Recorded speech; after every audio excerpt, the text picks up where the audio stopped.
Good. Well, I appreciate you guys showing up today and talking about App State football. We're very excited to get started. Our players had an incredible summer. We just finished up with 6 weeks of walkthroughs. The first part of it was 8 hours a week. In the last 2 weeks, we've had 20 hours per week.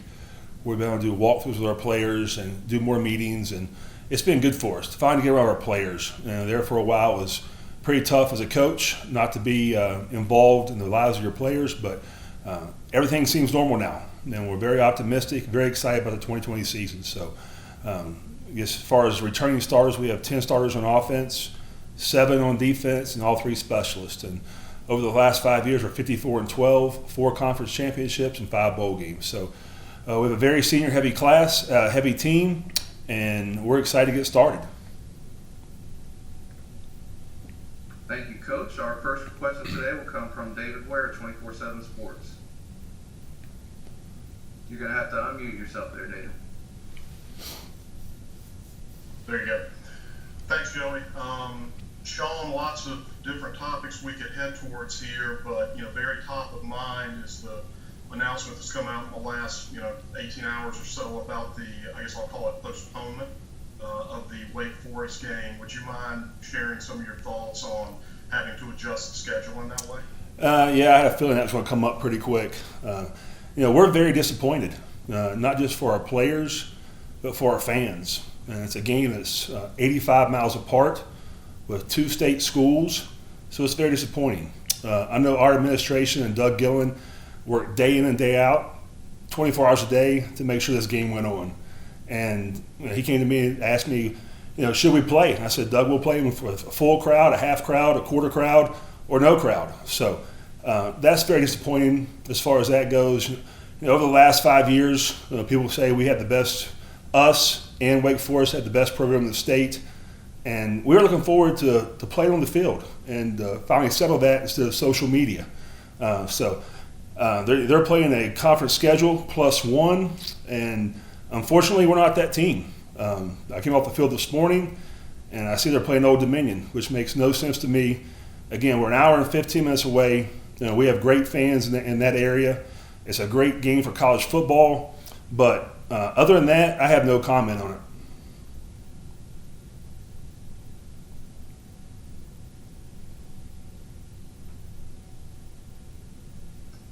All right, is that all the questions we have today? Nope. Here's one from Ethan Joyce, Winston-Salem Journal. Go ahead, Ethan. Thanks, Shawn. First off, just wanted to ask you, I know we've kind of covered this every little bit that we talked with you, just of trying to keep course of everything, and now as we're kind of getting closer to the football season, and you're kind of starting to see the components break off, like the Wisconsin game and the Wake game and things like that. How do you go about trying to keep things on course for yourself and for the players when it feels like stuff's kind of falling by the wayside? Well, everything we do is for our players, and we want this to be a world-class experience for these guys. And you're talking about a 4-year run for these seniors that's been incredible. You look at Noah Hannon and Zach Thomas and Jalen Virgil.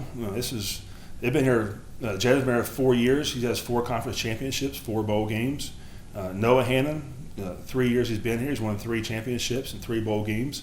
So our guys are very mature, and they've handled this better than I thought they would. And that's credit to those guys in our locker room. They have a lot of experience. But like I told them last night in our meeting, hey, whatever we get, we're going to take it and go with it. And I use an analogy that Coach Moore used to use. Hey, we're going to take these lemons and make lemonade out of it. And so we're going to play what we play. I have full faith in Doug and his staff to get us a schedule going. But hey, out of bad comes good, and we're looking forward to it. We're very optimistic as a football team, and we're very excited to get on the field. Is it kind of hard though, just for the guys, knowing that this was kind of building up to maybe be that year where you had the matchups in the non-conference season, you had all the seniors, you had this successful run going in the Sun Belt where this was really kind of feeling like this could be the precipice of what these guys achieved, and now maybe that's going to be hard to come by? Well, the fortunate part about all this is we have a great conference who's done very well nationally. And you look at the Lafayettes, the Troys, the Georgia Southerns of the world, and we have a great conference. So, if we don't play till end of September, 1st of October, we're going to play 8 good opponents, very good opponents, and something we're looking forward to. But we have a saying here, control the controllables, and right now these things aren't controllable. So we'll go to that field tomorrow, and that's going to be our sanctuary. That's the only place we can go for 2 hours and take everything that's going on in the world and have fun. And that's why you coach, that's why you play. Not for all the stuff in the outside world. Just us in that locker room go out and playing football. Okay, next question will come from David Rogers. Go ahead, David. David, you're going to have to unmute yourself there.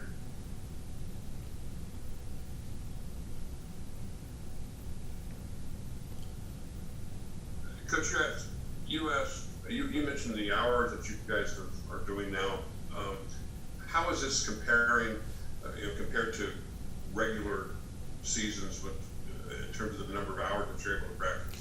Well, it's been totally different. The NCAA came out early summer, late spring, early summer. We went to the first phase was a no contact phase, which we couldn't have any interaction with our players. They were in the weight room with the strength staff, and they were limited in numbers. We had 9 players and 1 strength coach in there. Then we kind of moved on to an 8-hour-a-week rule where we could go in and have meetings with those guys, but nothing on the field, no football. And then we graduated into the 20-hour-a-week rule, and that was really football practice, but it was all walkthrough. And so we've been going full speed ahead, getting ready for the season. But it's been great. Like I mentioned earlier, anytime you can get your players in a position meeting room and just talk football and talk life, and it was good to get around them. But these are uncertain times as far as unprecedented times per se. We've never done this before in college football, these hours. So, but it's been fair to everybody in college football. They've all had the same rules, and we're ready to go. Thank you.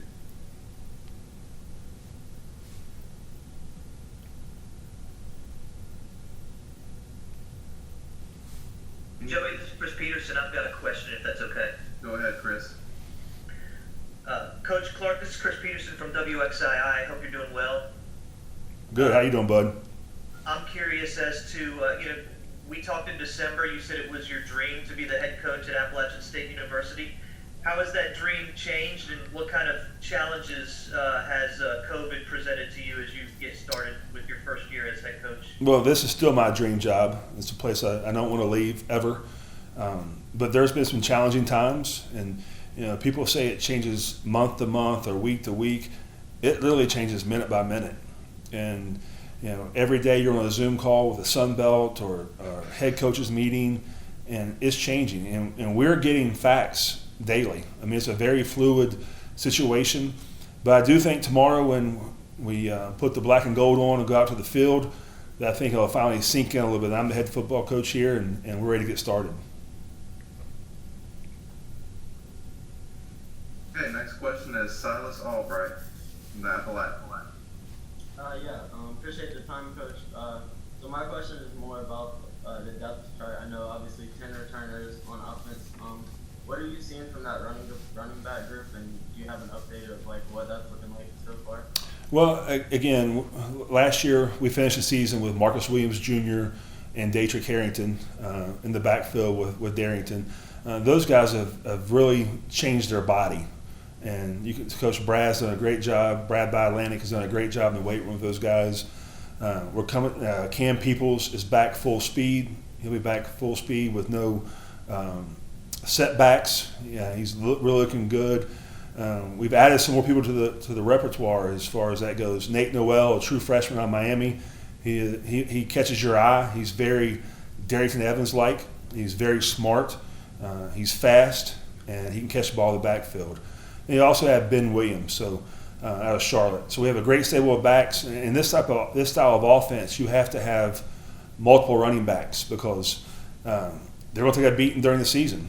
So the more you have, the better it's going to be. But they look very good. And the first 2 days, we won't know much because we'll just have helmets on. And then we'll put the pads on Sunday, I believe.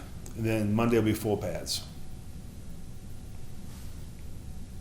All right, back to Ethan Joyce. Shawn, as far as just kind of proceeding now from practice, you know, Governor Cooper comes out yesterday and says that we're going to be in phase 2 for at least 5 more weeks. And I wasn't sure how that affects what you guys can do as fall camp is actually opening now. So, like, do you have a sense of what that means for you guys right now and how you have to proceed to make sure fall camp is done safely and by the numbers? Right. John Mitchell, who's in charge of our COVID committee, I guess you would call it, we're on a daily basis. We're contacting each other on a daily basis. I just know you can only have so many people in a room, 6 feet apart. So they tell me what to do, and we're going to enforce that. And that's something that I take out of my hands and put back on the medical staff to make sure that we're keeping our players as safe as possible. Every day they wake up, they get a text that says, wear a mask, wash your hands, stay 6 feet apart. And we're doing that in our meeting rooms. We've changed some meeting rooms to have more space. We've taken our offensive line from their meeting room, taken to the indoor facility just to have more space. But we're doing everything we can to ensure we have a football season in 2020. I know we mentioned last time we talked that there were a couple of positive cases. How has that progressed for the football team now as far as testing and keeping guys healthy? We're doing very well. Our players have been exceptional of following protocol, and then we're going to report all of our stuff through the Watauga County Health Department and through our university. Okay, next question is Kenneth Reese from Watauga Online.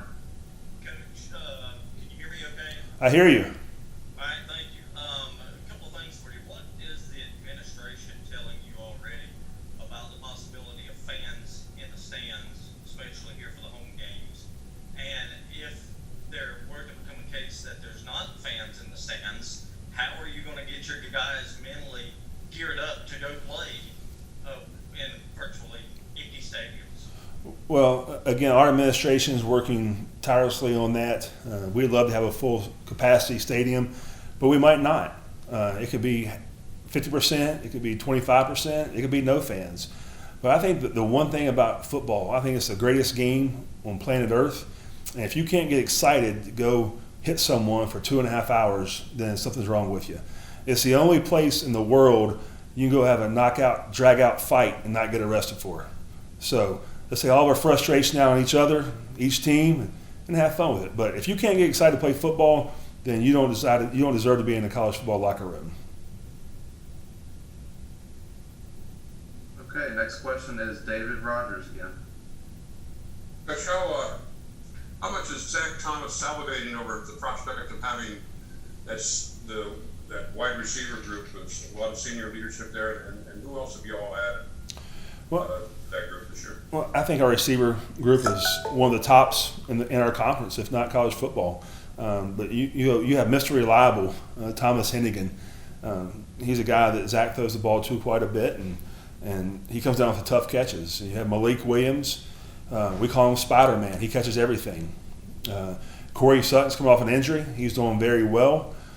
You have Jalen Virgil, who is a world-class athlete. He's a 10-2 100-meter dash guy that can take the top off of it. Then you add 2 more guys into the mix. We had Christian Horn, who has been catching the eye of our coaching staff, both offensively and defensively. He can call some mismatches for us. And we have another kid, Pinckney, coming in from Virginia Tech. We're waiting to see what happens with him. But those are 6-7 guys that look, they're very good football players, and they're playmakers. And all you have to do is give them a chance. So if he puts the ball somewhere in the vicinity of their hands, it's a 50-50 ball. We'll take our chances with that.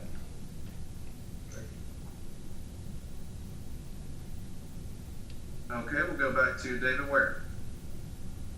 Well, you guys were fortunate enough to get at least a majority of spring camp practices in, and I know one of the things you talked about being so important from that was especially the installation of, I'll call it a modified offense, but certainly got some install done on the defensive side too.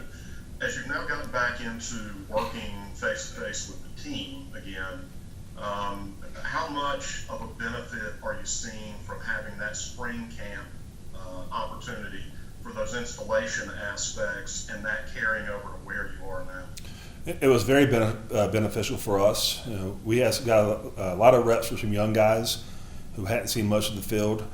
And throughout this process, we were still meeting with Zoom. We carried on the last 4 practices virtually through Zoom. So we installed, and we were having meetings, we were having tests for our players to send back to our coaches, and we came back. It was like we didn't skip a beat.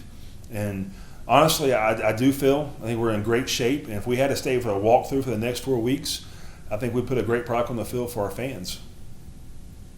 And as follow-up to that, you mentioned it's a very senior-driven team, and especially in a lot of the starting spots. But I know that one of the spring camp priorities was getting better depth identified behind those starters. Again, kind of the same question as the team's returning, you've been able to see some guys at least somewhat in action. Are you still feeling as comfortable with depth behind the starters as you were coming out of spring? I do, and you'll see some young faces in this year. And our last team meeting this morning, I told the freshmen, hey, you're coming into play. Don't think you're coming to the red shirt. We signed you here for a reason. We think you can be a difference maker in our program and play at the championship level. So if you think you're going to come here and just red shirt, then we're not going to do that. I want you to take the next person's job. And even with Noah Hannon, for example, he's a 3-year starter, one of the best centers I've ever coached. And I told him the same thing. I said, I'm looking for someone to replace you now. And that's just how the world works.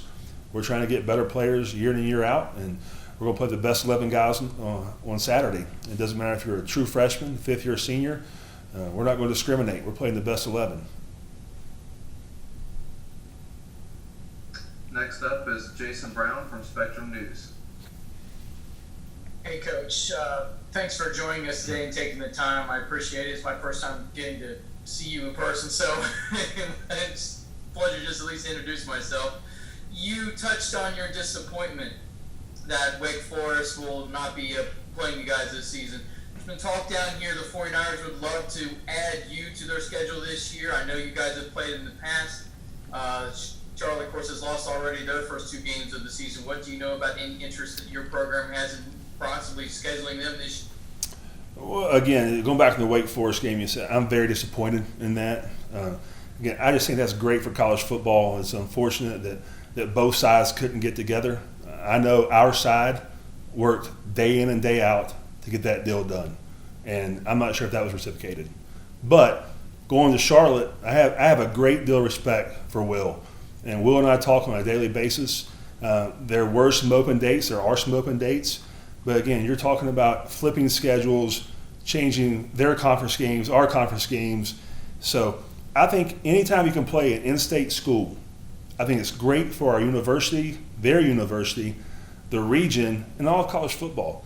And we talk about saving money, then why wouldn't we play? And again, this is no disrespect to Texas State or UTEP. Why would Charlotte fly to El Paso, Texas, and us fly to San Marco when it's an hour-and-a-half bus ride up the mountain, down the mountain? You look at our last 3 games, we played Wake Forest, sold-out crowd in Boone. I know we'll sell their stadium out. We played Charlotte in Charlotte, the largest crowd ever in the history of their school, and they come here and we sell our stadium out. So, to me, again, I'm just first-year football coach, but it makes sense to me why wouldn't we play regional games? And Will's on board with that. I talked to him, and he would love to play. And we're just trying to make sure that we get those games scheduled for the future. But we have a great working relationship with Will, and I hope we get that scheduled. But again, who knows? Doug tells me on a daily basis what's happening, and it changes minute by minute. Okay, we'll go back to Silas. Yeah, this is another depth chart question, kind of. The last year, obviously, the linebacker slot was really strong with like Jordan Fair, Hakeem, obviously, and Noel Cook obviously helped out a lot. Just what are you seeing from both the outside linebackers and inside linebackers so far? What can you tell us about that? Well, again, I think it's hard to say you're going to replace Jordan Fair and Hakeem Davis. Those guys were all-conference players, 3- and 4-year starters who are outstanding players. But at the inside linebacker position, you have DeMarco Jackson. He's a kid that's played a lot of football, and he's a very savvy player. He has the speed of the safety, and he makes plays for us. And Trey Cobb has started for a long time and played a lot of football for us around here. You look at Jordan Heilig from down in the Charlotte area, who's been standing out for us, and you have T.D. Roof, who was ineligible last year for the transfer. He has been outstanding. He brings great leadership. He's a coach's son, so we feel good about that position. And for the outside linebackers, we're going to find out what happens in camp. We have Keyshawn Brown and Brandon Harrington, and we're going to find out the best fit for our team is. Okay, we're down to the last question based on time. So, Ethan, you can go ahead. Just to dovetail off of that, D-line was one of those positions where you had a lot of young guys kind of mixing in there, at least in the spring. How are things looking with that group, and just like the veterans that are going to be coming back? What kind of role are they playing in getting those guys ready? Our older guys are doing a great job with that. With Meach and Elijah Darasuba, George Blackstock, those guys are doing great for us. We have 3 talented defensive linemen coming in, young guys, and they are making a difference as we speak. I mean, those guys are going to get a lot of practice time in fall camp, and again, we're going to rotate a bunch of guys on defense. We have to have that depth. So I wouldn't be surprised week 1, week 2, you see a bunch of true freshmen playing, and that's what we want to do. We want to get those guys ready to play, and to make sure we're ready for that long run for our conference championship. Shawn, what led to Elijah coming back? Because I know he had kind of decided to step away for a while, but now he's back in the mix again. Well, when things happened, there were some personal things that went on, and I'll leave that there. But again, when he walked away, I told him the door was always open for him. And once a Mountaineer, you're always a Mountaineer. So he was always welcome back. We talked after that, and he said he wanted to play football again. So I know that he's probably not going to speak much about this in the media, but he'll be dressed out game 1, and he's part of this family. And as long as I'm the head coach, then that's what we'll do. All right, thank you very much, Coach. Thank you, everyone, for participating. And anybody who wants to stay on for Defensive Coordinator Dale Jones, Offensive Coordinator Tony Peterson, we will have them on shortly on the same Zoom call. Thanks, guys.